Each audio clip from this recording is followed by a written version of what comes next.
मैं Gaurav Girija Shukla, Abhikalp foundation, Prabha Ketan foundation, Shree cement, Hyatt Raipur, Nai Duniya Bilaspur, इन सभी के सहयोग से आयोजित होने वाले कलम के इस श्रृंखला में आप सभी का बहुत ही स्वागत करता हूं, अभिनंदन करता हूं। कलम साहित्य के क्षेत्र में आयोजित होने वाला एक अपनी तरीके का अनूठा कार्यक्रम है, जिसकी कल्पना प्रभा केतान फाउंडेशन कोलकाता ने की और देश भर के करीब 25 शहरों में ये अपने तरीके का आयोजन होता है। कलम रायपुर और बिलासपुर अलग अलग शहरों में आयोजित होने वाला ये कार्यक्रम है। रायपुर का ये 49वां सत्र होगा और अगर हम बिलासपुर की बात करते हैं तो 10 से अधिक सत्र बिलासपुर में हो चुके हैं। आज हमें बहुत खुशी है कि प्रियंका ओम जी ये मेहमान लेखक के तौर पर हमारे साथ जुड़ रही हैं और उनके साथ बातचीत का जिम्मा संभालेंगी अन्विता प्रधान जी। और हमें बहुत खुशी है कि कोविड के इस दौरान में जब हम एक फेस टू फेस मीटिंग की हम बात करते हैं या फिजिकल अपने सेशंस की बात करते हैं, वो हम नहीं कर पा रहे हैं, लेकिन ऑनलाइन सेशन के माध्यम से हम अलग अलग और दूर दराज में भी रहने वाले लेखकों से जुड़ पा रहे हैं और उनसे मुलाकात कर पा रहे हैं। बहुत ज्यादा वक्त ना लेते हुए मैं एक ब्रीफ इंट्रोडक्शन देना चाहूंगा हमारी मेहमान लेखक प्रियंका ओम जी के बारे में और अन्विता जी के बारे में, जिसके बाद ये सेशन शुरू हो सके। तो सबसे पहले प्रियंका ओम जी मूलतः हिंदुस्तान के जमशेदपुर यानी कि झारखंड की रहवासी हैं। वर्तमान में तंजानिया अफ्रीका में रहती हैं। आपकी शिक्षा पहले अंग्रेजी से स्नातक आपने कंप्लीट किया और फिर सेल्स और मार्केटिंग में आपने मास्टर्स की पढ़ाई की। आपकी 2 किताबें पब्लिश हो चुकी हैं, वो अजीब लड़की, मुझे तुम्हारे जाने से नफरत है। और युवाओं के बीच में काफी आप पॉपुलर हैं, बहुत से लोग आपकी कहानियों को पढ़ते हैं और साथ ही साथ आपसे प्रेरणा लेते हैं। आप होम मेकर हैं, माँ हैं, पत्नी हैं, सोशल मीडिया पर आप लगातार सक्रिय रहती हैं। आपका बहुत बहुत स्वागत है, अभिनंदन है कलम के इस सत्र में।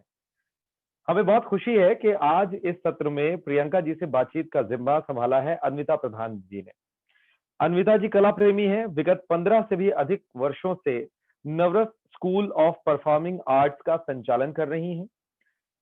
पटना लिटरेचर फेस्टिवल के 3 कड़ियों का उन्होंने सफलतापूर्वक आयोजन किया हुआ है और साथ ही एक अपने तरीके का अनूठा आयोजन, आप कह सकते हैं कि only festival of literature on music, ये भी ऑर्गेनाइज आपने किया है।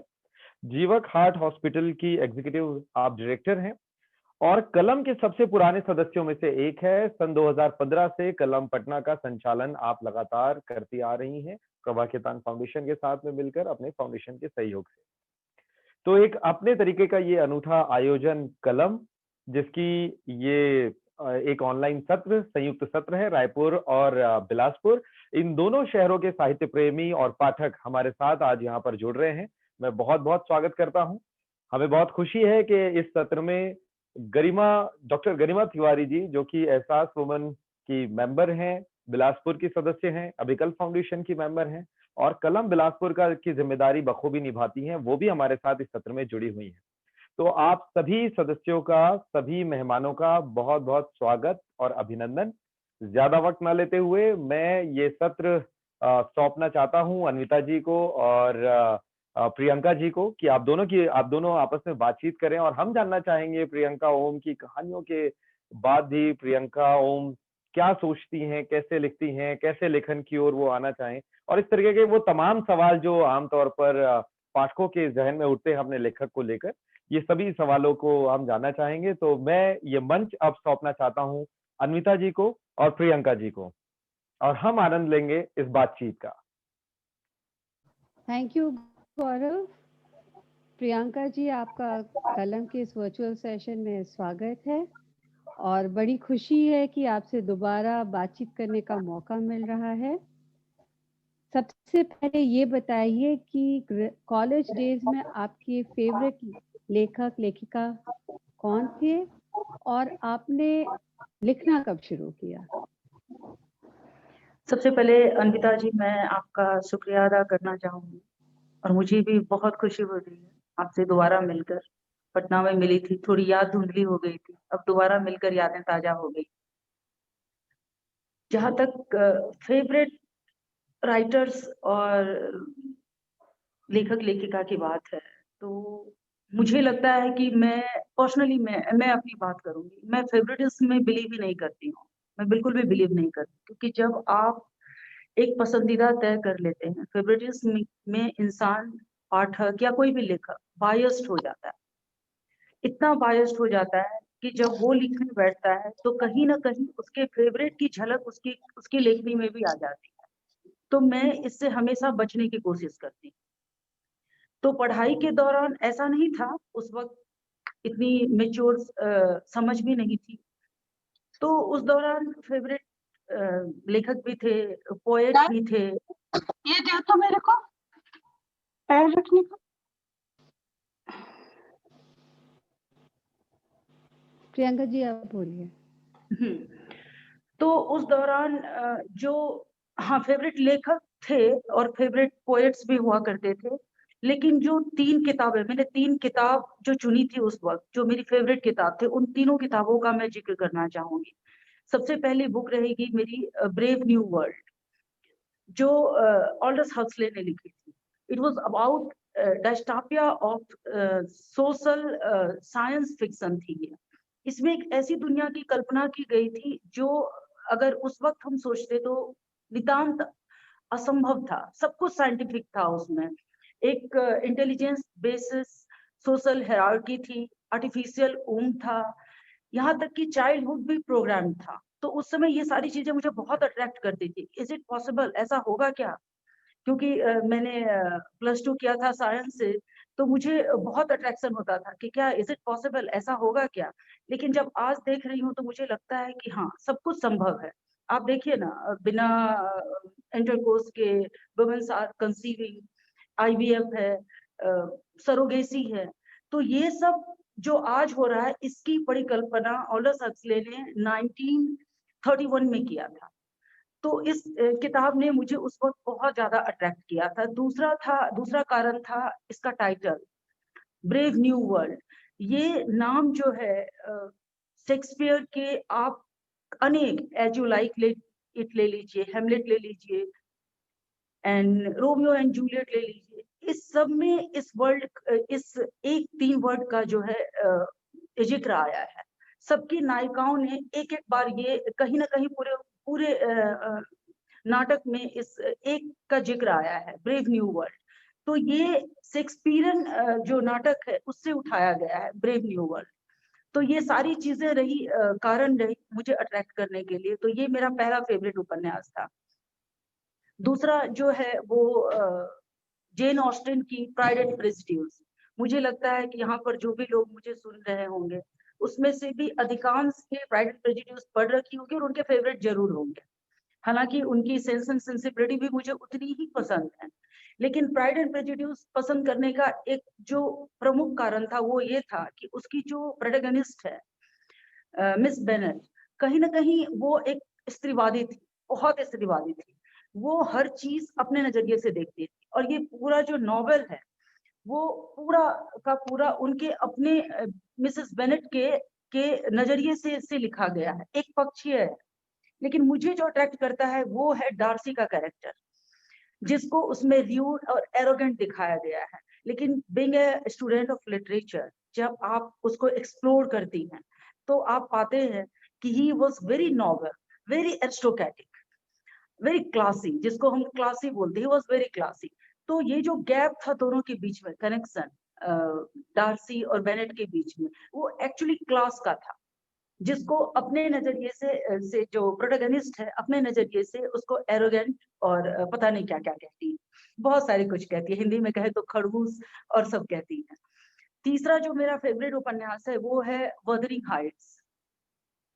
Wuthering Heights just one, Wuthering Heights जो है उनकी राइटर जो है उसकी इमली ब्रोंटे की एकमात्र उपन्यास है।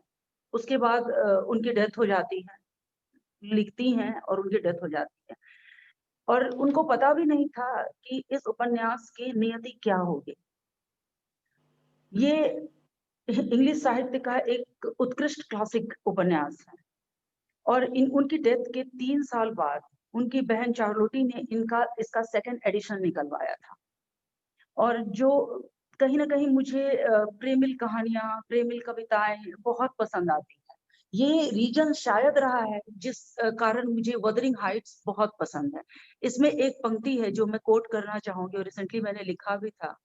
जब कैथी नेली से कहती है, Nelly I am Heathcliff, he is always always in my mind.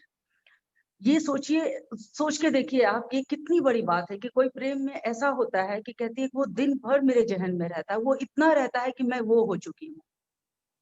तो ये 3 मेरे फेवरेट उपन्यास थे और शायद रहेंगे। कविताओं में मुझे जॉन किट्स की कविताएं बहुत पसंद आई है। ओड टू नाइटिंगेल ले लीजिए, लॉरेंस ले लीजिए, फिर विलियम वर्ड्सवर्थ की स्लम्बर डिड माय स्पिरिट, कमला दास की इन लव। तो ये सब मेरे फेवरेट उपन्यास रहे और कविताएं रही। और आपका अगला प्रश्न क्या था? शायद लंबा अगला हो गया। प्रश्न ये है कि फेवरेट ऑथर्स और कविता में सब में आपने इंग्लिश राइटर्स का नाम लिया। इनफैक्ट कोइंसिडेंस है कि जेन ऑस्टिन मेरी फेवरेट लेखिका है। उनकी किताब प्राइड एंड प्रेजुडिस मैंने भी कई बार पढ़ लिया है। तो मेरा ये प्रश्न है कि आपके फेवरेट ऑथर्स इंग्लिश के हैं। आपने ग्रेजुएशन इंग्लिश लिटरेचर में किया, बट लिखना आपने हिंदी में शुरू किया, ये कैसे? हाँ, मुझे जो आपने प्रश्न किया था उसमें ये था कि कॉलेज के दिनों में कौन से फेवरेट थे। तो हाँ। कॉलेज के दिनों में मैंने इंग्लिश साहित्य ही इसमें पढ़ा। वही नहीं जो तो आना था। तो मैंने मैं आ गई। कॉलेज के दिनों में जो पढ़ा मैंने उन्हीं का नाम लिया।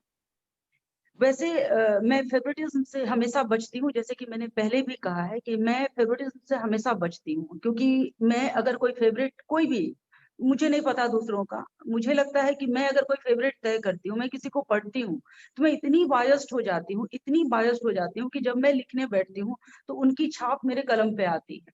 तो मैंने ये 1-2 बारी फील किया, तो मैं इस चीज से बचने की कोशिश करती हूँ। किसी भी एक राइटर को मैं लगातार नहीं पढ़ती, उसकी बैक टू बैक किसी एक राइटर की 2 किताबें पढ़ने से मैं बचती हूँ। मुझे लगता है कि मेरे लेखन पे उनका असर आएगा। अगर हिंदी लेखन में बात करें तो धर्मवीर भारती की गुनाहों का देवता सबको पता है। मुझे चांद चाहिए मेरा फेवरेट उपन्यास है। जब बचपन में पढ़ा था, ये मेरी माँ की किताब थी, बचपन में पढ़ा था, तो मुझे नहीं लगता है कि मैंने इसमें कुछ खास समझा होगा, लेकिन हाँ, पढ़ लिया था। और गुनाहों का देवता भी पढ़ लिया था। तब मुझे लगता है कि तब मैंने कुछ खास नहीं समझा होगा, लेकिन हाल फिलहाल मैंने फिर से पढ़ी गुनाहों का देवता, दोबारा पढ़ी, और मुझे चांद चाहिए मुझे लगता है कि तीसरी दफा पढ़ चुकी हूँ। और हिंदी लिखने का सबसे बड़ा कारण रहा, अन्विता जी, जो आपने पूछा कि मैं इंग्लिश साहित्य पढ़कर हिंदी क्यों लिखती हूँ, इसका सबसे मुख्य कारण रहा मेरा अफ्रीका में रहनवास। जब मैं अफ्रीका रहने लगी, शादी के बाद से ही मैं अफ्रीका में ही रह रही हूँ, विभिन्न देशों में घूमती फिर रही हूँ। तंजानिया में मैं 2013 से रेगुलर यहीं रह रही। तो जब मैं यहाँ पे आई तो सबसे पहले जो मुझे मुश्किल आई वो थी भाषा को लेकर। यहाँ की स्थानीय भाषा किस्वाहिली है, सब किस्वाहिली बोलते हैं। इवन अगर आप 5 स्टार में जाएं, बड़े से बड़े पार्टीज में जाएं, जो लोग हैं यहाँ के, जो स्थानीय लोग हैं, वो आईबी से पास आउट होंगे या वो कह लीजिए कि ब्रिटिश एजुकेशन सिस्टम से पास आउट होंगे, तब भी वो बातचीत आपस में किस्वाहिली में करेंगे। जब मैं आई तो मेरे साथ भी ये समस्या रही कि कोई मुझसे इंग्लिश में बात ही नहीं करना चाहता था। लोग बोलते थे दैट्स नॉट माय लैंग्वेज, पर उनको समझ आता था कि ये नहीं बोल सकती है, नई है, तो वो मुझसे इंग्लिश में बात करते थे। लेकिन 6 महीने बीतते बीतते मुझ पे ये प्रेशर आने लगा कि मैं यहाँ की भाषा सीखूं। तब मैंने महसूस किया कि ये अफ्रीकी, जिनको हम पिछड़ा हुआ कहते हैं, इनके अंदर अपनी भाषा को लेकर कितना प्यार है, कितना स्नेह है, और ये अपनी भाषा को ही, अपनी जो प्रोग्रेस है उसमें भाषा को अपना ये मुख्य अस्त्र मानते हैं कि मेरी भाषा, जो मेरा डेवलपमेंट है उसमें इनकी भाषा का बड़ा हाथ है, ऐसा ये मानते हैं। और हम लोग जो अपने आप को कल्चर डेवलप कहते हैं, वो हम अपनी भाषा से एक विदेशी भाषा के लिए हम अपनी ही भाषा को छोड़ते जा रहे हैं। मैंने भी पहले कहानियां इंग्लिश में ही लिखी थी, तो इन लोगों से ही प्रभावित होकर मैंने इंग्लिश के अंग्रेजी में लिखी सारी कहानियों को हिंदी में ट्रांसलेट किया एंड फिर वो पब्लिश करवाया।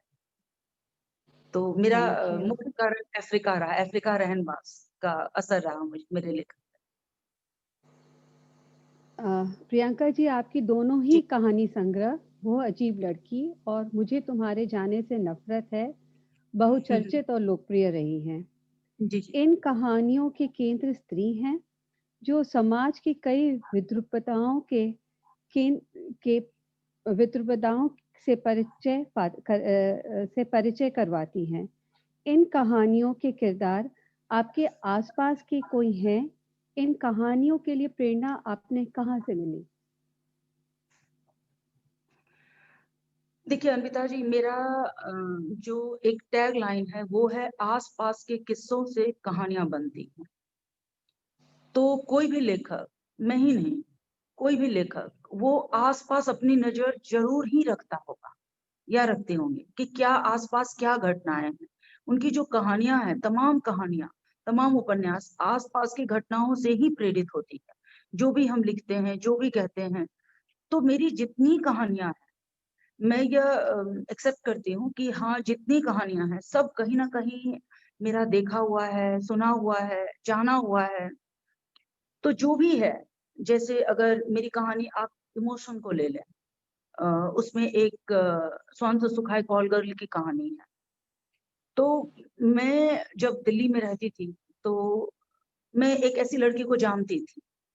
मुझे बहुत दिनों तक पता भी नहीं था कि वो क्या करती है। हमें पता था कि वो एक मल्टीनेशनल कंपनी में काम करती है। ये है, बाद में मुझे पता चला कि वो है। तो हालांकि उस वक्त जैसे कंडीशनिंग थी, उसको अवॉइड करना शुरू किया कि नहीं, अब इससे बहुत बात नहीं करेंगे, अवॉइड करना शुरू किया। लेकिन जब मैं लिखने बैठी तो वो सारी चीजें जहन में रिपीट होती आई। तो फिर मैंने लिखना शुरू किया। तो हम जो भी कहानियां लिखते हैं, या सौतेलापन, मेरी मेरी एक कहानी है। सौतेलापन जो कहानी है वो है कि कैसे अगर एक पेरेंट्स के कई बच्चे होते हैं या दो बच्चे भी हैं, तो कई बार ये मैंने देखा है, कई सारी फैमिलीज में देखा है कि पेरेंट्स जो हैं उनका झुकाव किसी न किसी वजह से किसी एक बच्चे के लिए अधिक रहता है, या तो किसी एक के लिए थोड़ा कम रहता है। तो इसी भाव को, इसी फीलिंग को मैंने सौतेलापन नाम दिया है। और लिखने से पहले मुझे लगता है कि मैंने कई लोगों से बात की है कि दो बच्चे हैं, देख रही हूँ, सुन रही हूँ कि अच्छा उससे क्यों ज्यादा प्यार है, उससे थोड़ा कम क्यों है, ऐसा क्यों होता है। तो ये सारी चीजें करने के बाद मैंने लिखा। हाँ, मेरी जितनी कहानियां हैं, सब कहानियों का सोर्स आसपास की घटनाएं ही रही है। मुझे लगता है सबके साथ है। जी। आपकी कहानियों के रिव्यूज पढ़ने के दौरान मैंने नोटिस किया कि आपकी कहानी प्रेम पत्र काफी बहुचर्चित है। इस कहानी के बारे में हमें संक्षेप में बताएं। प्रेम पत्र, हाँ, प्रेम पत्र कहानी चर्चित रही है काफी। काफी स्त्रियां उससे जुड़ाव महसूस कर रही हैं, काफी लोग सराह रहे हैं। और अभी रिसेंटली एक फिल्म स्टार हैं, उनसे बात हो रही थी, तो उन्होंने भी मेरी किताब पढ़ी, तो वो भी इसी कहानी पे डिस्कस कर रहे थे कि प्रियंका, ये कहानी बहुत अच्छी है। दरअसल हम लोग उस समय से हैं जब व्हाट्सएप नहीं हुआ करता था, ईमेल नहीं हुआ करता था, या था भी तो हमारे शहर तक नहीं पहुंचा था। तो उस वक्त हम लोग मोहल्ले में पले और बढ़े हैं, खेले और बढ़े हैं एक्चुअली। लेकिन प्रेम तब भी था, जो बालपन का प्रेम था तब भी था। तो उस समय ऐसा होता था कि व्हाट्सएप नहीं था, सोशल मीडिया नहीं था, तो प्रेम करने का जो तरीका था, प्रेम जाहिर करने का जो तरीका था, वो चिट्ठियां हुआ करती थी उस वक्त। तो चिट्ठियां लिखी जाती थी। और अगर कोई खून से चिट्ठी लिख दे, और पता नहीं कितने जो उपस्थित जनों में से कितनों को इसका अनुभव है, मैं तो नहीं कह सकती, लेकिन जो खून से चिट्ठियां लिखी जाती थी ना, तो उसका महत्व तो बहुत अधिक होता था। जो पढ़ने वाला है वो एकदम से अभिभूत हो जाता था कि लिखने वाला मुझसे कितना तो प्रेम करता है कि उसने खून बहा दिया मेरे लिए। तो इसी को आधार बनाकर मैंने कहानी लिखी है। ये 3 सहेलियों की कहानी है। उसमें से एक जो है वो लड़कों की तरह रहती है, बोलचाल की भाषा में टॉम बॉय कह लीजिए। उसकी मम्मा को लड़के की बड़ी चाह थी, तो उसको उसकी परवरिश लड़कों की तरह ही की। दूसरी जो है बहुत गर्लिश है, बहुत ओवरली गर्लिश है, उसको सजना संवरना पसंद है। तीसरी जो है वो बहुत पढ़ाकू है। और इन सबके बीच में एक लड़का आ जाता है, और वो प्लान करके करता है कि वो जो टॉम बॉय है उससे प्यार करने लगता है। एक्चुअली प्यार नहीं करता है, प्यार करने का ढोंग करता है, लेकिन अंततः उस लड़की को भी उस लड़के से प्यार हो जाता है और वो अपना रहन सहन, रवैया सब बदलती है, सब कुछ बदलती है, बाल बड़े करती है, कुर्तियां पहनने लगती है। तो काफी छोटी छोटी इसमें घटनाएं हैं, काफी मीठी मीठी छोटी छोटी चुटीली घटनाएं हैं कि कैसे चिट्ठी दिया जाता है, कैसे वो पसीने से लस्त हाथों में वो गल के खत्म हो जाता है, कैसे दोनों एकांत में मिलते हैं दोस्तों के साथ। तो हमारे टाइम पे एक्चुअली यही हुआ करता था। तो शायद इसलिए ये कहानी अधिक चर्चित रही, क्योंकि हमारे जो उस समय के जो भी लोग हैं इससे बहुत कनेक्टेड फील कर रहे थे। अभी तो सब व्हाट्सएप पे होने लगा इसलिए ये कहानी बहुत चर्चित है।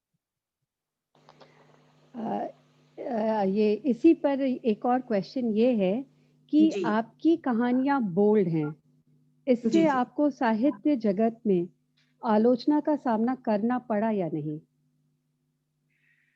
अ, जी, आलोचना तो बहुत सुननी पड़ी, बहुत बहुत ज्यादा। जब मैं हिंदी लेखन में आई थी तो मेरा हिंदी लेखन का कोई अनुभव भी नहीं था, और साहित्य की भी, जो हिंदी साहित्य जो समाज है इंडिया में या जो भी है, क्योंकि मैंने साहित्य पढ़ी और उसके बाद मैं प्रोफेशनल की तरफ बढ़ गई थी, क्योंकि रोजी रोटी बहुत अकेले दिल्ली में रहती थी, अपना देखना भी था, फ्यूचर बनाना था, फ्यूचर बनाने का प्रेशर होता है फैमिली से, खुद पे भी होता है, तो मैं छूट गया था ये सब कुछ। जब मैंने वापस लिखना शुरू किया तो मुझे लगता है कि मैंने इंग्लिश पढ़ी थी और मैंने हिंदी लिखा, तो उसका असर मेरे लेखन पे रहा। तो कहानियां जो जब मैं लिख रही थी तो मुझे कतई नहीं लगा कि ये बोल्ड है या अश्लील है, कुछ भी है। मेरे गुरु हैं, मेरे मेंटोर हैं, सबसे पहले मेरी कहानियां प्रकाशित होने के बाद उन्होंने ही पढ़ी, सत्य प्रकाश असीम है। अ, तो जब उन्होंने पढ़ी तो उन्होंने चुगताई से तुलना करी, उन्होंने सिमोन द बुआ से तुलना की। तो मुझे लगा कि अच्छा वाकई कहानियां ऐसी बन गई है क्या। तो उस समय साहित्य में ना मैं किसी को जानती थी, ना मुझे ज्यादा लोग जानते थे, मेरे लिए एक नया आकाश था। तो मेरे जो पाठक वर्ग थे वो सब नए आम पाठक ही थे, जो लोग मुझे पढ़ रहे थे वो आम पाठक ही थे, और उसमें से भी तमाम तरह के लोग थे। किसी को ये बहुत बोल्ड लग रही थी, किसी को ये बेबाक और बिंदास लग रही थी, तो कुछ एक खास तबका था जिनको ये अश्लील लग रहा था। कुछ ने तो पोर्नोग्राफी भी कहा, पोर्नोलॉजी भी कहा, सब कुछ कहा। लेकिन जब मैंने देखना शुरू किया तो मैंने पाया कि चित्रा मुग्दल वाइफ स्वैपिंग पे लिख चुकी हैं, चित कोबरा बहुत विवादास्पद कहानी रही है, और इस्मत चुगताई की अपनी अश्लील कहानियों के लिए ही जानी जाती। हालांकि मैं उन कहानियों को अश्लील नहीं मानती हूँ, लेकिन पहले भी बहुत कुछ लिखा जा चुका है। तो या तो उन लोगों ने शायद पढ़ा नहीं ठीक से जो लिखा जा चुका है, या जो भी कारण रहा, तो उन्होंने अश्लील कहा। और शुरू शुरू में तो मैं विरोध भी बहुत करती थी, बहुत विरोध करती थी, क्योंकि सह नहीं पा रही थी। अब आदत हो गई, अब तो कोई भी कुछ भी कहता है तो सुन लेती हूँ। मुझे पता है कि this is social media, you are free to say anything, आप किसी को भी कुछ भी कह सकते हैं। तो कहिए, हमारा काम है, हम राइटर हैं तो हम सुनेंगे, और हम सुन लेते हैं चुपचाप। तो बहुत सहना पड़ा, फैक्ट यही है। 2008 से आप तंजानिया में रह रही हैं, वहाँ के लाइफ और लोगों से प्रेरित होकर आपने कुछ लिखा या लिखने का प्लान कर रही हैं? बताइए। 2008 से मैं तंजानिया में रह रही हूँ 2013 से। हाँ, अफ्रीका में शादी के बाद 2008 में शादी हुई, तब से मैं अफ्रीका में ही रह रही हूँ। अगर यहाँ की का देखें तो फ्रेंकली स्पीकिंग मुझे बहुत सोशलाइज करने का टाइम नहीं मिलता है, और जो अफ्रीकी समाज है वो हमसे बिल्कुल ही अलग है। उनका रहन सहन, खान पान, सब कुछ हमसे नितांत भिन्न है। एक दो दफा दोस्ती भी हुई अफ्रीकी लेडी से या किसी अफ्रीकी स्त्री से, तो वो बहुत ज्यादा टिक नहीं पाई। हालांकि मैंने एक कहानी लिखी है, लास्ट कॉफी, वो तंजानिया के दार ए सलाम, जिस शहर में मैं रहती हूँ, वहाँ के जो भी टूरिस्ट प्लेसेस हैं, उन जगहों का मैंने जिक्र किया है, उसमें वर्णन किया है। और यहाँ पर एक कहानी की जो नायिका है, उसकी दोस्ती एक जर्मन लड़के से होती है यहाँ पर उस कहानी में। तो उस जर्मन लड़के के साथ-साथ कहानी आगे बढ़ती है और यहाँ के बारे में कहानी कहती है। यहाँ के बारे में, तंजानिया के बारे में, खासकर दार ए सलाम के बारे में वो कहानी जो है कहानी कहती है। इससे ज़्यादा मैंने अभी तक कुछ किया नहीं है, लेकिन हाँ, एक एक कहानी मेरी चल रही है जिसमें कि एक इंडियन लड़की है और वो एक अफ्रीकी लड़के के मोहब्बत में पड़ जाती है। तो ये कहानी अभी मेरी चल रही है, कंप्लीट होगी शायद। तो उसमें बहुत सारा ज़िक्र आएगा यहाँ। तो इन कहानियों में जो स्त्री का किरदार है वो इंडियन है या तंजानियन? मैं जो भी कहानी लिख रही हूँ, स्त्री सभी भारतीय होती है। जो मैंने पहले भी एक कहानी लिखी है लास्ट कॉफी, उसमें भी स्त्री जो है वो इंडियन है और लड़का जर्मन रहता है। कहानी के अंत में पता चलता है कि जो वो एक प्यार और जो इस मोहब्बत है, वो कहीं नहीं है इसमें। कम से कम स्त्री की तरफ से तो नहीं है, या अगर है भी तो पढ़ने के बाद ही पता चलेगा। मैं इसको सीक्रेट ही रहने देती हूँ कि जब आप पढ़ते हैं तब आपको पता चलता है कि ये पुरुष और स्त्री के बीच के रिश्ते का एक नया आयाम भी होता है, जिसमें दोनों ही जानते हैं कि हाँ, मैं कुछ फील करती हूँ तुम्हारे लिए, बट मैं आगे नहीं बढ़ सकती हूँ। मेरी अपनी व्यवस्थाएं हैं, मेरे अपने संस्कार हैं या जो भी चीज है। और दूसरी जो कहानी लिख रही हूँ उसमें जो अफ्रीकी लड़के के साथ है, वो उसका डांस टीचर है। वो उससे सालसा सीखने जाती है और उसके प्रेम में पड़ जाती है, क्योंकि पति जो है वो पितृसत्ता वाला है और अफ्रीकी पुरुष जो है वो बहुत लिबरल होते हैं। ये स्त्रियों के सामने शायद ऊंची आवाज में भी बात नहीं करते हैं। तो ठीक विपरीत मिलता है उसको, तो वो उसके प्यार में पड़ जाती है। स्त्री इंडियन ही रहती है, भारतीय। तो आपने बताया कि अफ्रीकी पुरुष काफी लिबरल हैं। इस बात पर मैं ये पूछना चाहूंगी कि तंजानिया और इंडिया, इन दोनों जगह में स्त्री का जो सोशल स्टेटस और परेशानियां हैं वो एक सी हैं या अलग? इसके बारे में बताएं। देखिए, किसी भी कॉन्टिनेंट या कंट्री की जो स्त्री है या पुरुष है, जो उनका सामाजिक गठन है, वो उनके भौगोलिक स्थिति, परिस्थिति, सामाजिक गठन जो है, वो सब वहाँ की इकोनॉमिक हर तरह से प्रभावित होती है। तो किसी भी देश को किसी भी देश को या किसी कॉन्टिनेंट को कंपेयर नहीं कर सकते हैं। लेकिन अगर फिर भी चर्चा करें तो मुझे लगता है कि अफ्रीकी स्त्रियां यहाँ इंडियन के कंपैरेटिवली काफी स्वतंत्र हैं और स्वतंत्रता का मुख्य कारण है उनका जो सेक्स के प्रति खुलापन। हमारे यहाँ सेक्स एक ऐसा मुद्दा है हम जिस पे चर्चा भी बहुत नहीं करते हैं। तो औरतें भी बहुत खुल के चर्चा नहीं करती हैं। लेकिन यहाँ पर फ्री सेक्स, मेरे कहने का मतलब है कि अगर कोई शादीशुदा स्त्री है तो भी उसके एक आध बॉयफ्रेंड तो होंगे ही होंगे और वो उसमें कुछ छुपा हुआ नहीं होगा, कुछ भी छुपा नहीं, उसके हस्बैंड को भी पता होगा। लेकिन इसमें भी कई सारी परतें हैं कि हम सारे पुरुष को एक जैसे ले भी नहीं सकते हैं और सारी स्त्रियां भी एक जैसे नहीं होती हैं। कुछ पुरुष यहाँ पर भी ऐसे हैं जो एक निष्ठ हैं, कुछ स्त्रियां यहाँ पर भी है जो एक निष्ठ है। लेकिन मैंने यहाँ पर देखा है कि जिस तरह से अफ्रीकी स्त्रियां पुरुषों पे चिल्ला लेती हैं, ऊंची आवाज में बात कर लेती हैं, वो मैंने भारत में किसी स्त्री को कभी नहीं देखा है। बल्कि पुरुष ही उस पे ऊंची आवाज में बात कर लेते हैं, घर के अंदर भी, भीतर भी, बाहर भी, और स्त्रियां चुपचाप सह लेती हैं। ये अफ्रीका में नहीं है। अफ्रीका की स्त्रियां हर तरह से उन्मुक्त हैं, बोल्ड कह सकती हैं, पहनावे को लेकर के, अपने लाइफस्टाइल को लेकर के, अपने वो बहुत सचेत हैं, अपने अधिकारों को लेकर के बहुत सचेत हैं। वो अगर काम भी करती हैं, जॉब भी करती हैं, तो उनकी जो सैलरी है, उनका जो इनकम है, या वो बिजनेस में है, तो वो उनके अपने खर्चे के लिए होता है। अगर वो शादीशुदा है तो वो अपने पैसे से जो चाहे कर सकती हैं, जैसे मायके वाले को सपोर्ट कर सकती हैं, अपने लिए कुछ कर सकती हैं, लेकिन जो बेसिक नीड है वो उसका पति ही करेगा। ये यहाँ का कल्चर है और ये यहाँ का कल्चर है। आवाज आ रही है? आ रही है हेलो। एकदम, आ रही है आवाज प्रियंका जी। तो मैं यहाँ पर यही कहूंगी कि दोनों देशों की स्त्रियों में काफी अंतर है। यहाँ की स्त्रियां काफी उन्मुक्त हैं, काफी बोल्ड हैं। उनको उनके साथ खुलापन एक बहुत बड़ी चीज है। हमारे यहाँ और ये जो इशू है सेक्स को लेकर के, जो बहुत सारे इश्यूज हैं, उस वजह से भी देखिए कि हमारे यहाँ धर्म को लेकर के, राजनीतिक मुद्दे को लेकर के आए दिन बलात्कार होते रहते हैं।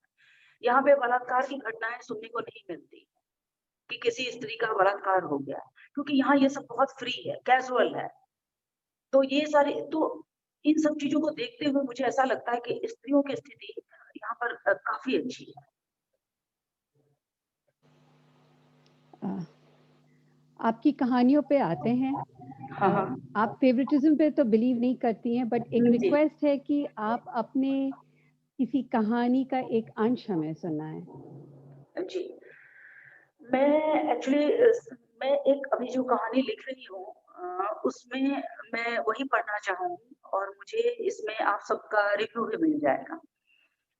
जस्ट अभी कुछ दिन पहले ही मैंने उसको लिख के खत्म किया है, तो अगर मैं आपके सामने, आप सबके सामने पढ़ूं तो रिव्यू भी मिल जाएगा कि कैसा है। ये एक लड़की की कहानी है जो यहाँ भी शादीशुदा है, और उसको प्यार की तलाश है, सच्चे प्यार की तलाश। एक्चुअली सही मायने में उसको प्यार का अर्थ भी नहीं पता है, उसको पता ही नहीं है कि प्यार क्या है।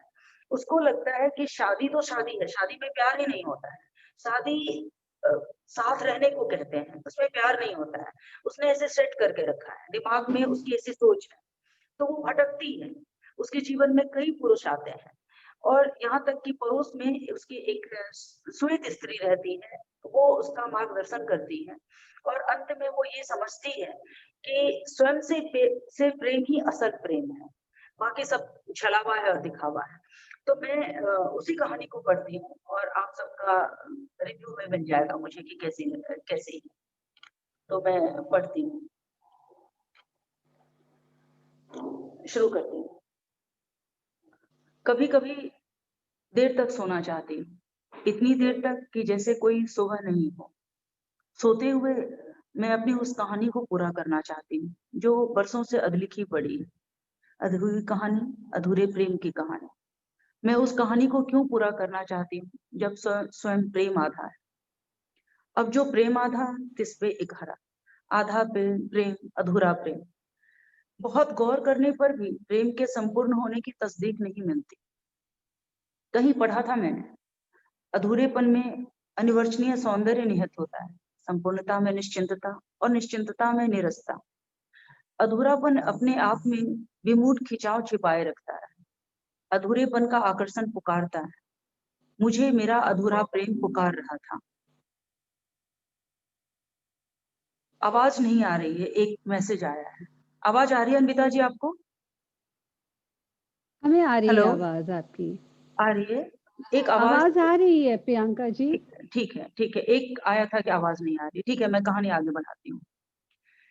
मेरा अधूरा प्रेम हाँ। पुकार रहा था, वही है शायद। मेरे संदेह को उसके हल्के नीले रंग के यूनिफॉर्म पर बाएं सीने से एक हुक से लटकते उसके नेम कार्ड ने पुख्ता कर दिया। सच, दुनिया कितनी छोटी है, जाने क्यों ही कहा था मैंने। दुनिया छोटी भी है और गोल भी, दोबारा मिलना तय होता है। उसने डेस्कटॉप पर मेरा रिपोर्ट देखते हुए कहा था। पिछली दफा प्रेमी क्षणों के दौरान मेरी पीठ पर उगाए नवेले तिल को चूमते हुए गिरीश ने कहा था। स्याह गेसुओं में चांदी के तार और चेहरे पर महीन सलवटों के अतिरिक्त मुझ में कुछ खास बदलाव नहीं आया है। उसने भी मुझे पहचान लिया। तुम इंतजार में थे? यह एक गैर जरूरी प्रश्न मुंह से बिन प्रयत्न ही निकल आया। नहीं, समय का पहिया एक माकूल मोड़ की ताक में था। उसने ठंडे स्वर में कहा। मैं मोबाइल स्क्रीन को छू वॉलपेपर में लगे फैमिली पिक्चर को देखती हूँ, फिर बिना निगाहें उठाए ही पूछती हूँ, और जो कभी बिना बिछड़े ही मिल जाते हैं, बिछड़े हुए ही मिलते हैं। उसने मेरी ओर देखते हुए दृढ़ता से कहा।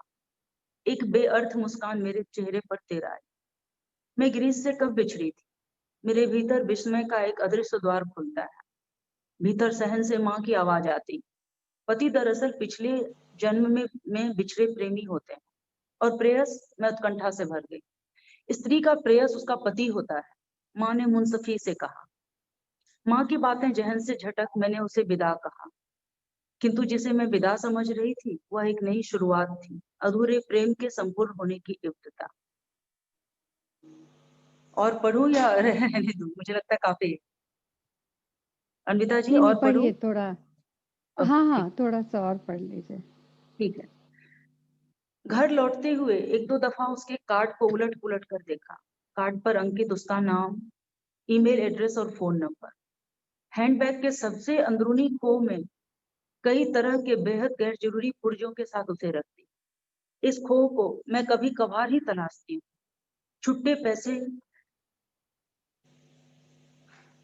छुट्टे पैसे रखने वाले बटुए में रख मैं बार बार उस तक पहुंचने वाले कार्ड तक नहीं पहुंचना चाहती थी। लेकिन घर पहुंचते पहुंचते बाज दफा हाथ हाथ स्वतः ही उस भीतरी खो में चले गए। कभी मात्र छूकर निकल आए तो कभी अंदाजन ठीक ठीक बीच में उसके नाम को सहलाकर। क्या ही कोमल और शीतल, बेहद सुगंधित नाम मलय, जैसे अत्तारे का पसारा। मलय मेरा पूर्व प्रेयस है। प्रेयस होने से पहले पड़ोसी था। समान वय के पड़ोसी लड़के से प्रेम हो जाना इतना ही सरल और सुविधाजनक था जितना धरती पर गिरी शेफाली को चुन लेना। लेकिन सभी शेफालियां चुनी नहीं जाती। कुछ कुछ वहीं, बहुत सारी वहीं गिरी रह जाती और फिर दोपहर ढले मुरझा जाती। मेरा प्रेम भी नहीं चुना गया था, जल्द ही मुरझा कर गल गया। वर्ष पूर्व उससे मुलाकात से पहले वो मेरे जहन में नहीं था, किंचित भी नहीं। मैं उसके मुतालिक तमाम बातें भूल चुकी, जैसे मैं बरसाती गर्मी में जाड़े की ठंड भूल जाते हैं, हाँ ठीक है सुशील। वैसे ही भूल ठीक है गई। मेरे को अभी मीटिंग। हाँ ठीक है। और यह भी भूल गई थी उन दिनों रातें रातें उनिंदी आंखों का काजल हुआ करती और दिन उमस भरी दोपहर का करवट। एक दोपहर हाथ में चाय का कप थामे मैं उसके बारे में सोचती हूँ, बीते प्रेम के बारे में सोचती हूँ जो अधूरी रह गई थी। दोपहर भी कोई चाय पीने का वक्त है? उसकी इस बात पर मैं मात्र मुस्कुरा कर रह जाती हूँ। दोपहर का वक्त ही तो अपना वक्त होता है, हम जैसी घरेलू स्त्रियों का। बाकी के समय पर बच्चों और उसके पिता का अधिकार होता है। यह बात मैं उससे कहने से बचती हूँ। मेरे बच्चों के पिता का जिक्र सुन वह असहज हो जाता है। अपनी पत्नी के तय वह कोई बात नहीं करता। मेरी जिज्ञासाओं के वितान में उसकी पत्नी का दखल क्षणिक भी नहीं। दरअसल मेरी चेतना में उसकी पत्नी का अस्तित्व कौड़ी भर भी नहीं। हेलो, एक शालीन हाँ पुकार पर वर्तमान में लौट आए। सामने की बालकनी में प्रत्युत्तर की प्रतीक्षा में श्वेत स्त्री मुस्कुरा रही है। मुस्कुराते हुए उनके पतले गुलाबी होंठ सिकुड़ने की बजाय फैल जाते हैं, जो बेहद ही विकृत लगते हैं। कुछ महीनों पहले खाली पड़े इस घर में पड़ोसी आई हैं। शुरुआत में इस कंजी आंखों वाली इस स्त्री के प्रति मेरे मन में गहरी खिन्नता थी। इनके हेलो का जवाब यूं देती मानो बहुत जरूरी हो काम, अन्यथा बेसहुर मान ली जाऊं। मेरे किचन की बालकनी से इनका किचन दिखता है और इनके बालकनी से मेरा किचन। ऐसा कभी कभी ही होता है कि हम दोनों अपनी अपनी बालकनी में एक दूसरे के आमने सामने खड़े होते हैं, जैसे अभी।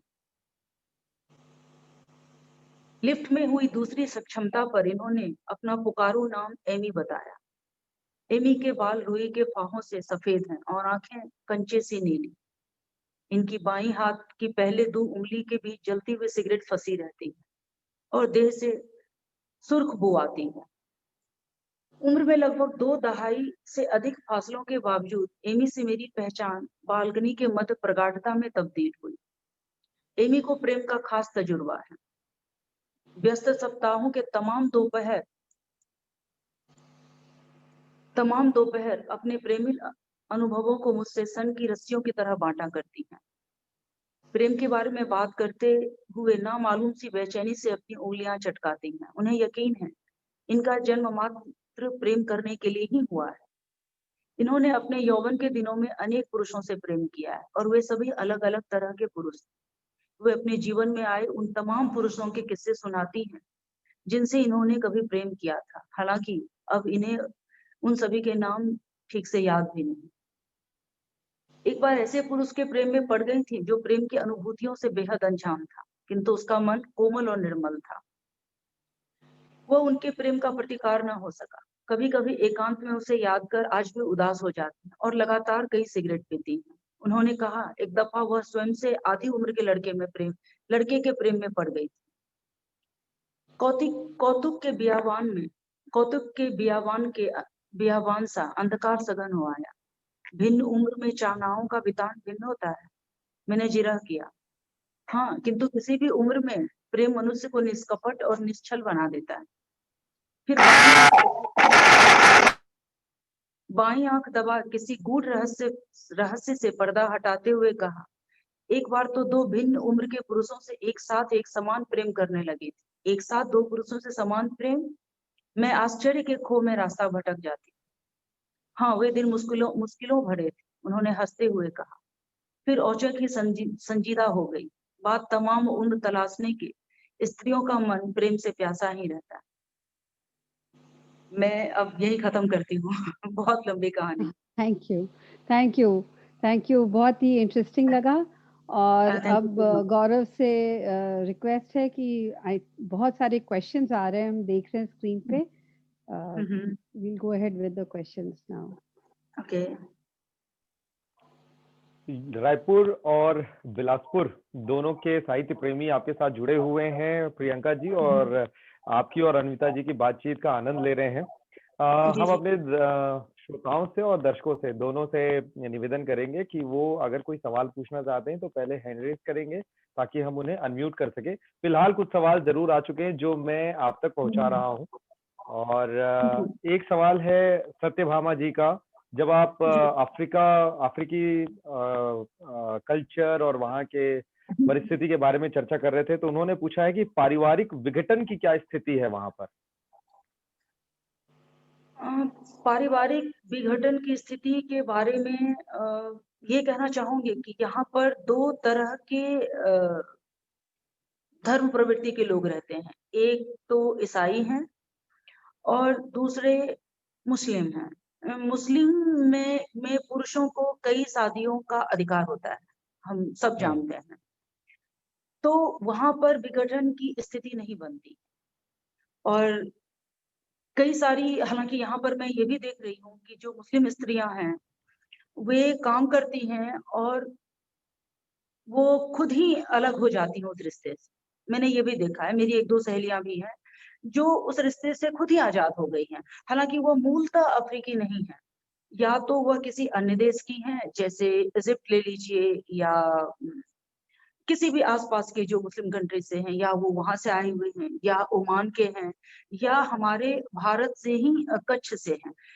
तो मुझे लगता है कि विघटन की जो समस्या है यहाँ पर भी भारत जैसी ही है, लेकिन यहाँ पर मामला अलग होता है। वहां पर ये नहीं है कि स्त्री को अलग कर दिए, पुरुष की तरह निर्णय है। यहाँ पर स्त्रियां भी तलाक दे रही हैं, स्त्रियां भी पुरुषों को छोड़ रही हैं।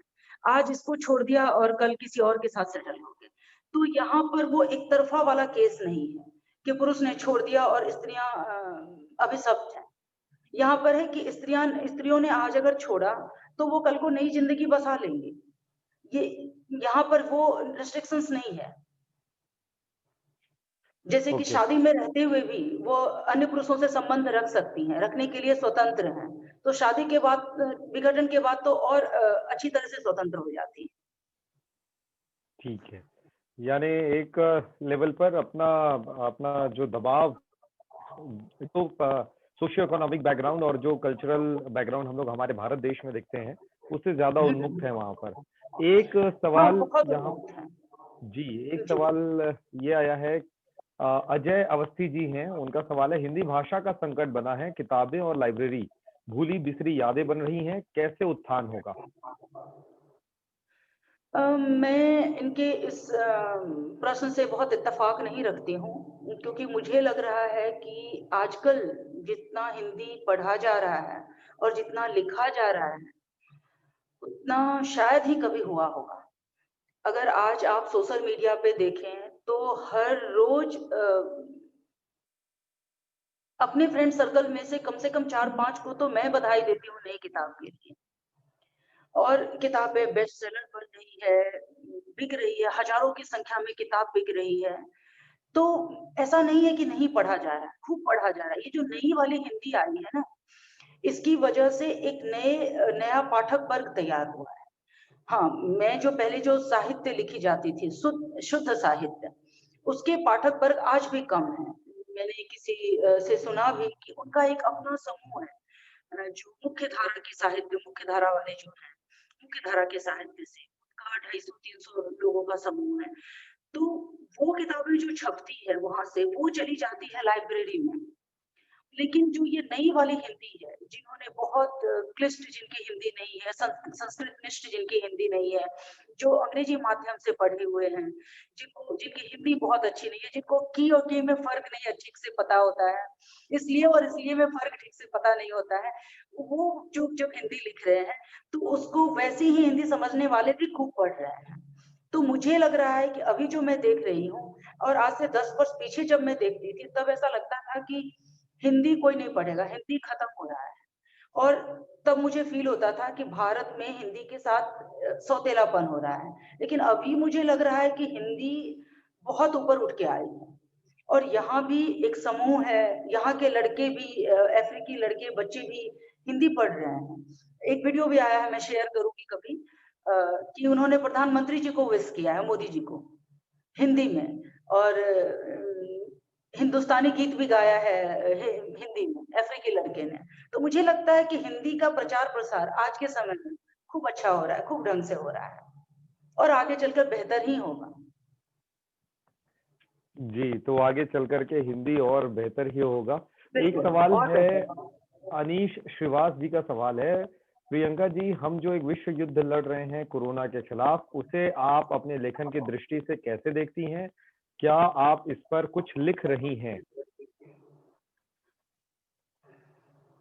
देखिए, मैं ये कहना चाहूंगी कि सबसे पहले हमारे यहाँ जो कोरोना की स्थिति है, सबसे पहले तो मैं इस देश के बारे में बताऊंगी कि यहाँ पर कोरोना का कुछ खास संकट नहीं है। जब कोरोना आया था तब हुआ था कि WHO ने कहा था कि इतने सारे लोग मरेंगे, ये होगा, अफ्रीका में ऐसा होगा, अफ्रीका में वैसा होगा। हमें बहुत डर गए थे। उस वक्त हमारे सामने भी बहुत विकट स्थिति थी कि हमारे पेरेंट्स तो वहां पर हैं, ऑफ कोर्स ओल्ड हैं, ओल्ड पीपल हैं, सब 70 के आसपास हैं। अगर किसी को कुछ हो गया तो हम क्या करेंगे, अगर हमको कुछ हो गया तो हम क्या करेंगे। कि जैसा अनुमान लगाया जा रहा था कि 6 लाख 7 लाख लोगों की मृत्यु हो सकती है, सॉरी 50-60 लाख, 6 लाख ये अनुमान था। तो हम बहुत डरे हुए थे, और यहाँ के गवर्नमेंट ने कोई लॉकडाउन भी नहीं किया। हम इंतजार करते रह गए और उन्होंने कोई लॉकडाउन नहीं किया। यहाँ तक कि चाइना से या जो भी टेस्टिंग किट आए, उसको भी उन्होंने फेक कहा कि ये फेक है। उन्होंने बकरी पे, पपीता पे और एक बर्ड पे टेस्ट करके, यहाँ तक कि पपीते पे भी पॉजिटिव आया।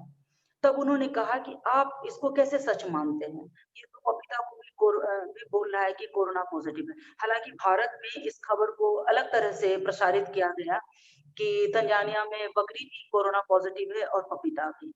हालांकि वो टेस्टिंग था और टेस्ट से ये रिजल्ट आया था पॉजिटिव है, तो कहा गया कि ये फेक है। तो यहाँ पर कोरोना का वैसा कुछ भी प्रसार नहीं हुआ। मुझे लगता है जून से हमारी लाइफ बिल्कुल नॉर्मल है, बच्चे स्कूल जा रहे हैं, सभी स्कूल खुल गया, ऑफिस सब जा रहे हैं, सोशल पार्टियां, क्लब, सब कुछ उसी तरह से है। तो मैं बहुत अफेक्टेड नहीं हूँ, और इस शायद यही रीजन है कि कोरोना को लेकर के मेरे जहन में कोई कविता या कोई कहानी लिखने का संयोग भी नहीं हो रहा है। तो हाँ, वैश्विक संकट तो है, मैं उसको एक संकट की तरह देख रही थी।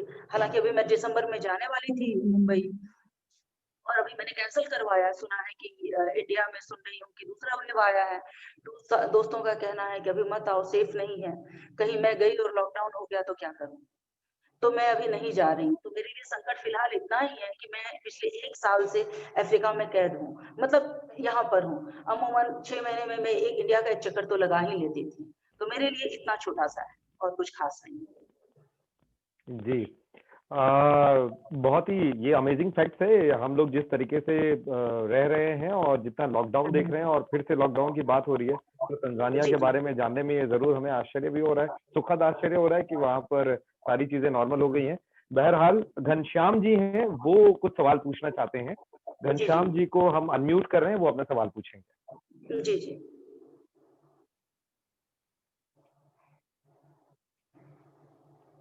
घनश्याम जी प्लीज अपना सवाल पूछिए।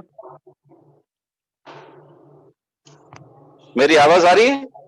बिल्कुल आ रही है। जी, प्रियंका जी, आपने कहा था कि आपके ऊपर किसी भी लेखक का कोई प्रभाव नहीं रहा और आप फेवरेटिज्म को बिल्कुल मानती नहीं हैं, लेकिन कई बार ऐसा होता है कि ये व्यक्ति विशेष पर निर्भर करता है कि वो पढ़ता तो बहुत सारे लेखकों को है और कहीं ना कहीं उनकी प्रेरणा से वो लेखनी उसकी निकलने लगती है और कलमबद्ध होने लगती है भावनाएं।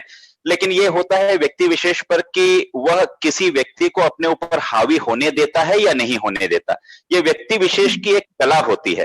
तो क्या आप इससे इत्तेफाक रखती हैं कि हर व्यक्ति पर कभी ना कभी किसी न किसी लेखनी ने जरूर असर किया होगा, लेकिन वह व्यक्ति उस असर से ऊपर उठकर अपना असर दिखाने लगता है? क्या आप इससे इत्तेफाक रखती हैं? जी बिल्कुल, इससे इत्तेफाक रखती हूँ। सबसे पहले तो मैं ये कहना चाहूंगी कि कोई भी राइटर, जो लेखक हैं, जो हम लोग लिख रहे हैं, बिना पढ़े तो हम लिख ही नहीं सकते हैं। कोई भी साहित्य, जो हम साहित्य रचते हैं, अगर मैंने हिंदी अंग्रेजी साहित्य पढ़ा है तभी मैं आज हिंदी लिख पा रही हूँ। साहित्य की समझ बहुत जरूरी है। कहानी लिखने की जो एक कला होती है, जो शिल्प है, वो पढ़ने से ही आता है। लेकिन मैंने फेवरेटिज्म का इसलिए कहा कि जब आपके कोई फेवरेट होते हैं, उदाहरण के लिए मैं किसी की फेवरेट हूँ।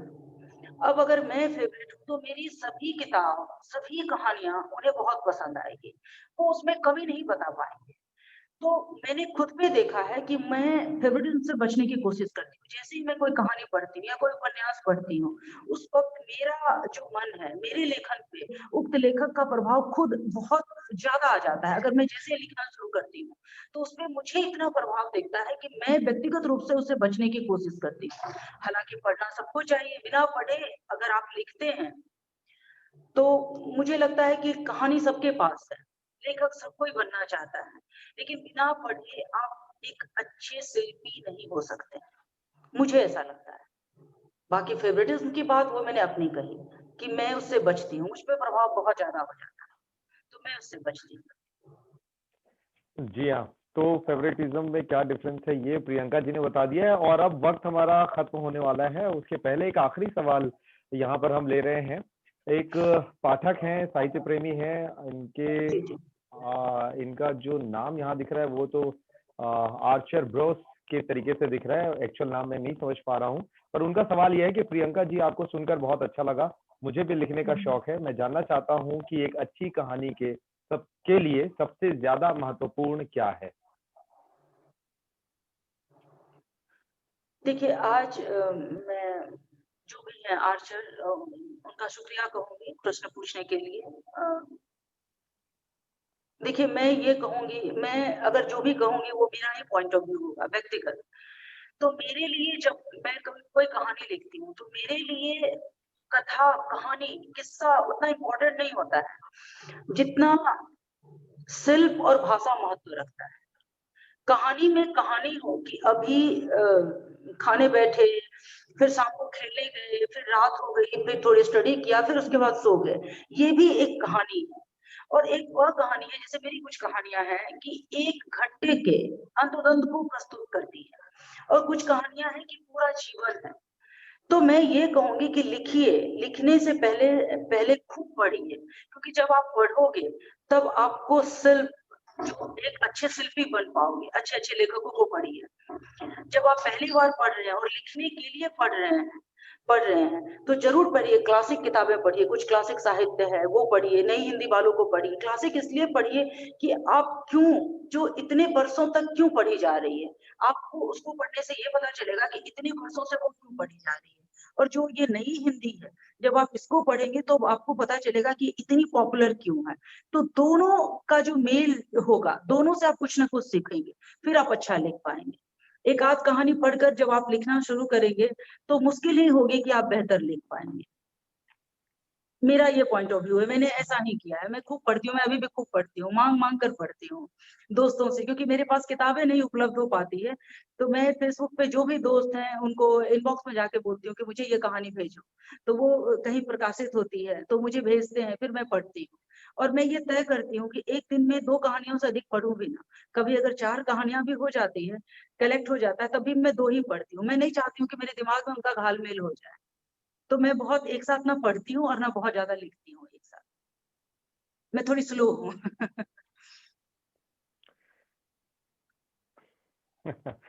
तो आप आराम से पढ़ती हैं और बहुत सारा पढ़ती हैं, और वही उसी उसी को आप एक सीक्रेट बता रही हैं कि अगर अच्छा लिखना है तो बहुत ज्यादा पढ़ना बहुत जरूरी है। बहुत से सवालों का दिल खोलकर आपने बिल्कुल साफ गोई से जवाब दिया प्रियंका जी। बहुत आनंद आ रहा है आपको बातचीत आपकी सुनने में। लेकिन कलम अपने समय के लिए, अपने प्रोटोकॉल के लिए, अपने नियमों के लिए जाना जाता है। एक निवेदन हमारे जितने भी दर्शक साहित्य प्रेमी हमारे साथ जुड़े हुए हैं, मैं उनसे कह दूं कि अभी आप सभी जो अपना एड्रेस हमें इसी मंच पर दे रहे हैं, इसकी आवश्यकता नहीं है। आप कृपया, आपके जो रायपुर के साहित्य प्रेमी हैं वो मुझे व्यक्तिगत रूप से आप अपने एड्रेस भेजिए, और बिलासपुर के साहित्य प्रेमी गरिमा जी को आप भेजिए, ताकि आप तक हम किताबें उपलब्ध करा सकें। इस प्लेटफॉर्म में नहीं, आपको दोबारा हमें फिर से भेजना पड़ेगा, यहाँ आप ना भेजें। और अगर मेरा बस चलता और कलम के किसी नियम को मैं कोशिश करता कि उसमें थोड़ी सी शिथिलता दी जाए, तो मुझे यही लगता कि सत्र का जो ड्यूरेशन है वो जरूर बढ़े। लेकिन हम सब नियमों से बंधे हुए हैं, और अब ये सत्र अपने आखिरी पड़ाव की ओर आ चुका है। मैं गरिमा जी को बुलाऊंगा। एहसास वुमन ऑफ बिलासपुर हैं, अभिकल फाउंडेशन की मेंबर हैं। गरिमा जी वोट ऑफ थैंक्स देंगी, आपके प्रति धन्यवाद ज्ञापित करेंगी, अन्विता जी के प्रति करेंगी, और सभी साहित्य प्रेमी जो कलम को इतना प्यार देते हैं, जिसकी वजह से कलम यहाँ है, उनके लिए धन्यवाद ज्ञापित करने के लिए मैं गरिमा जी को सादर आमंत्रित करता हूँ। जी बिल्कुल। शुक्रिया गौरव जी। सच में यह कार्यक्रम बहुत ही अच्छा रहा। प्रियंका जी, आपको सुनना बहुत अच्छा लगा। ऐसा लग रहा था कि हम सुनते ही रहे। अमिता जी, आपने भी बहुत अच्छे से इस कार्यक्रम की सूत्रधार की भूमिका निभाई। तो मैं प्रियंका जी, आपको इस गुलाबी ठंड से भरी शाम को और भी खुशनुमा बनाने के लिए आपका बहुत बहुत मैं आभार व्यक्त करती हूँ, शुक्रिया देती हूँ। और हम कोशिश करेंगे कि हम आपको बिलासपुर और रायपुर बुलाएं और आपसे हम डायरेक्ट बात करने की कोशिश करें। कलम के कोई भी अगले सेशन पे हम कोशिश करेंगे कि आपको बुलाएं। आपका बहुत बहुत आभार। बहुत शुक्रिया। अनिता जी, आपने भी कार्यक्रम को बहुत ही बखूबी निभाया। इतनी सरलता और सहजता से आपने प्रियंका जी से क्वेश्चंस किए ना कि वो बस अपने बारे में बताती चली गई। तो सच में उनको जानना सुनना हमारे लिए बहुत अच्छा रहा। तो आप भी काबिले तारीफ हैं। आपको भी बहुत बहुत शुक्रिया। मैं आपका बहुत आभार व्यक्त करती हूँ कि आपने इस कार्यक्रम की शोभा बढ़ाई। धन्यवाद। और धन्यवाद गरिमा जी जी। अनिता जी, मेरी तरफ से भी आपको बहुत बहुत धन्यवाद। Thank you Priyanka ji. दोबारा आपसे बातचीत करके बहुत ही अच्छा लगा। शुक्ला जी, जो मुझे भी बहुत अच्छा लगा। सॉरी गरिमा। नहीं, कोई नहीं था। हमारे अभिकल फाउंडेशन के संस्थापक गौरव गेजा शुक्ला जी, जो अपने रायपुर के कलम में तो चार चांद लगाते ही हैं, बहुत अच्छे से उसे कंडक्ट कराते हैं, और साथ ही हमें बिलासपुर में भी हर समय हमारे पथ प्रदर्शक मार्गदर्शक की तरह हमारे लिए खड़े रहते हैं। तो आपका भी बहुत बहुत आभार सर। आप बहुत अच्छे से हमारे रायपुर और बिलासपुर कलम की शोभा बढ़ाया आपने। बहुत बहुत धन्यवाद। और इसी कड़ी में मैं हमारी नई दुनिया दैनिक पत्रिका को धन्यवाद देती हूँ, जो बहुत अच्छे तरीके से हमारे कलम के हर कड़ी को बहुत ही अच्छे तरीके से कवरेज देती है। उसके लिए भी शुक्रिया। और कोई भी कार्यक्रम बिना पाठकों के, बिना श्रोताओं के कभी भी सफल नहीं होता।